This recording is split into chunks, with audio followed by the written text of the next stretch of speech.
Jeremias 1,5 diz: Antes que te formasse no ventre te conheci, e antes que saísses da madre te santifiquei, as nações te dei por profeta.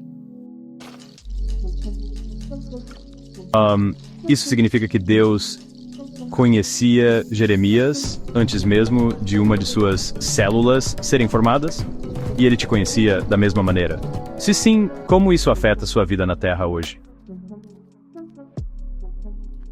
A palavra hebraica para saber ou conhecer é yada, ida. Yada tem uma ampla gama de significados, desde conhecer alguém intimamente até saber sobre ela, de saber como fazer algo, perceber, aprender e experimentar. Yada aparece 947 vezes nas Escrituras.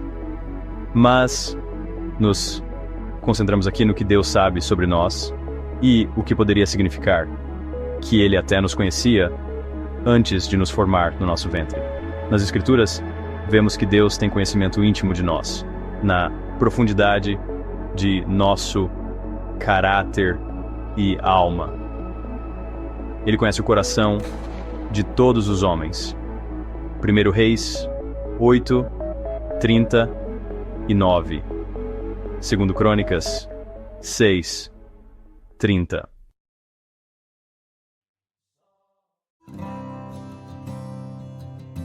O seu conhecimento está fora do tempo. Deus conhece o passado e o futuro como agora.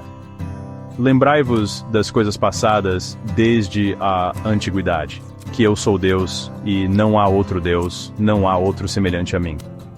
Que anuncio o fim desde o princípio e desde a antiguidade as coisas que ainda não sucederam, right?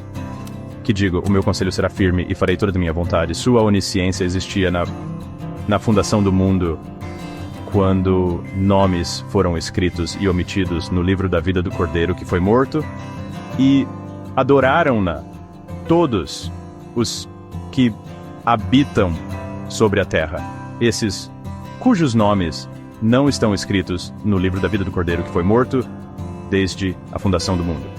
Continuou logo após a criação no grande plano para a salvação da humanidade, através de um Redentor, e porei inimizade entre ti e a mulher, e entre a tua semente e a sua semente.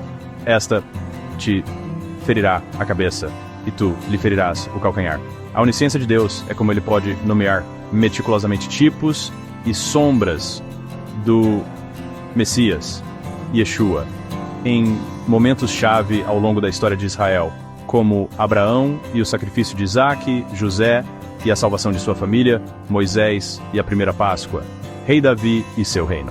A onisciência de Deus é como ele descreveu ao longo de milênios, antes do nascimento do Messias, Yeshua, sofrimento e expiação, momento de sua morte, bem como sua vinda novamente e vê-la acontecer, assim como ele a definiu.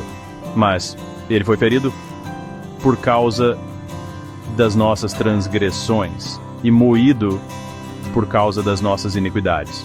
O castigo que nos traz a paz estava sobre ele, e pelas suas pisaduras fomos sarados. Mas a questão permanece: será que Deus conhecia Jeremias como uma alma em algum guf?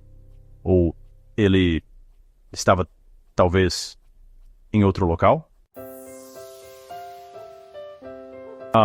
Embora possamos tentar nos esconder dele, Yeshua se tornou conhecido por nós através de sua palavra e através de nossa comunicação diária com ele.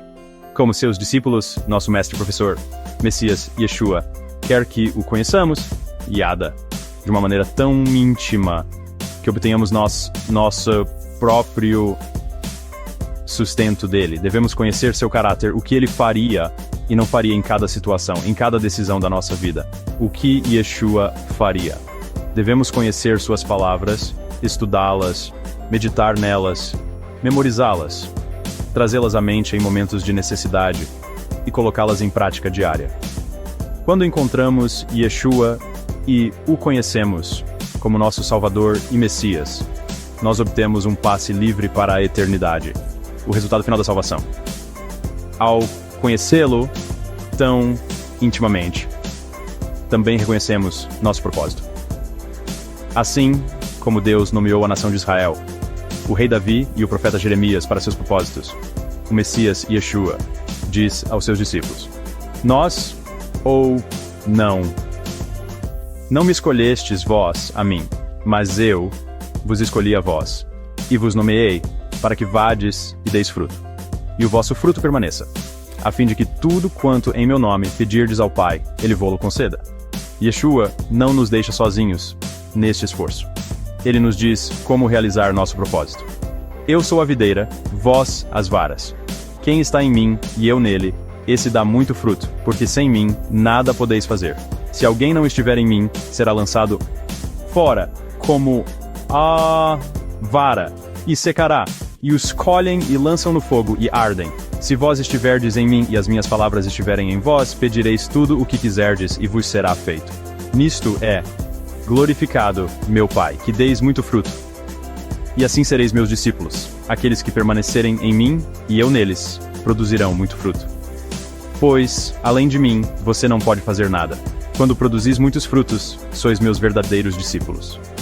Receber a passe para a eternidade envolve responsabilidades na Terra. Permanecer em Yeshua é produzir o tipo de fruto espiritual e eterno que somente Yeshua pode nos ajudar a produzir. Isso nos torna verdadeiros discípulos. Isso glorifica a Deus. E esse é o nosso propósito final. Se você é proprietário de uma empresa, trate seus funcionários como Yeshua tratava seus discípulos. Se você é um advogado, defenda a justiça de acordo com os padrões de Deus. Se você é pai, levante seus filhos no caminho do Senhor. Educa a criança no caminho em que deve andar. E até quando envelhecer, não se desviará dele. Como sabemos o que fazer? A palavra de Deus nos diz: se quisermos dar fruto que permanece, simplesmente precisamos obedecer, como somos chamados a fazer. Aquele que diz que está nele também deve andar como ele andou. O mundo nos odiará por sermos chamados pelo próprio Deus, por sermos designados para dar o seu fruto e por lhe trazer glória. Se vós fosseis do mundo, o mundo amaria o que era seu. Mas, porque não sois do mundo, antes eu vos escolhi do mundo. Por isso é que o mundo vos odeia. Yeshua, um homem que não é deste mundo, tornou-se um dos homens mais odiados em seu tempo. De fato, Deus sabia 700 anos antes que Yeshua se tornaria intimamente familiarizado com a dor e a tristeza. O profeta Isaías disse: era desprezado, e o mais rejeitado entre os homens, homem de dores, e experimentado nos sofrimentos. E como um de quem os homens escondiam o rosto, era desprezado, e não fizemos dele caso algum. Mesmo através de todo o ódio, rejeição e tristeza, Yeshua nunca se desviou de seu propósito. Em uma de suas orações finais ao Pai, Yeshua disse: eu glorifiquei tu na terra, tendo consumado a obra ao que me deste a fazer. Embora você não seja um profeta como Jeremias ou um rei como Davi, se você acredita que Yeshua é Salvador, Senhor e Messias, então você foi chamado como eles foram chamados. Você foi separado para suas obras santas, como Ele é santo. E você foi designado para fazer essas obras, para que você possa cumprir o seu propósito, que a oração de Davi seja a sua oração todos os dias. Sonda-me, ó Deus, e conhece o meu coração. Prova-me, e conhece os meus pensamentos. E vê se há em mim algum caminho mau, e guia-me pelo caminho eterno.